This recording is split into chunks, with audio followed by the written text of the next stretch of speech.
Good evening. For this video assignment, I decided to look at the Baptist church denomination, as it is not my church and is a significant church in the history of the United States and the growth of Protestantism here.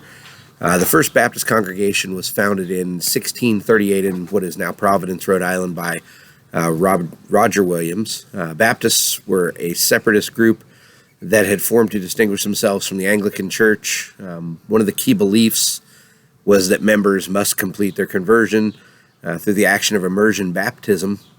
Infant baptism was not accepted, as a member must understand the repentance and commitment that they were making upon their baptism, and hence the name Baptists, as the baptism itself was a significant requirement to join the congregations there.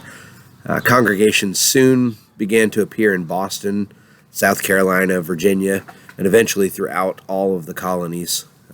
Though none of the influential preachers during the First Great Awakening period were Baptists, many of the influential Baptist ministers that were to come were converted during that Great Awakening period and proceeded to grow the church as a result of that movement. Isaac Backus was one of these. He went on to actually lobby and be one of the first to lobby for religious freedom as a Baptist representative to the Continental Congress, thus influencing the idea of religious freedoms in America and continuing to push for that as an idea within the Baptist Church. Baptists, though, in America themselves were divided into kind of different groupings. Those that were Calvinistic in their views, understanding and believing in predestination, and those who were Reformed and believed in the idea of free will and the fact that it was a choice and that there was not a select number of elect that would be going to heaven in the end. During the 18th century, many of the Baptist clergy, particularly in the southern colonies, refused to be licensed by the royal governors there, as was required by law, and as such were persecuted and imprisoned. However, this did not really slow or hinder the growth and the spread of the Baptist church in that area.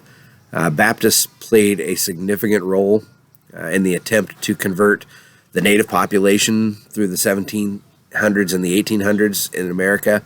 The Baptist Missionary Convention sent missionaries to live with the Native American tribes as opposed to just sending missionaries through their areas. This was in Ohio, other frontier territories, Indiana, Michigan, all throughout the unsettled regions, the Indian territories, if you will. This included doing some things that were a little bit different, including building schools. This was not only for the native population, but others in isolated areas there as well. So through education, the Baptist mission was continued as well. The Second Great Awakening did include Baptists among their influential preachers and denominations. Camp meetings and traveling ministers spread the Baptist message throughout the colonial frontier in particular. Reformed Baptists led the way in this arena, oftentimes competing with the Methodist movement in the same areas. And since 1950, the Baptist Missionary Association of America has continued the Baptist focus on missions. Missions is a big part of the church here in America and around the world. And the Baptist denomination has since grown to become the largest Protestant denomination in the United States today. Thanks and have a great evening.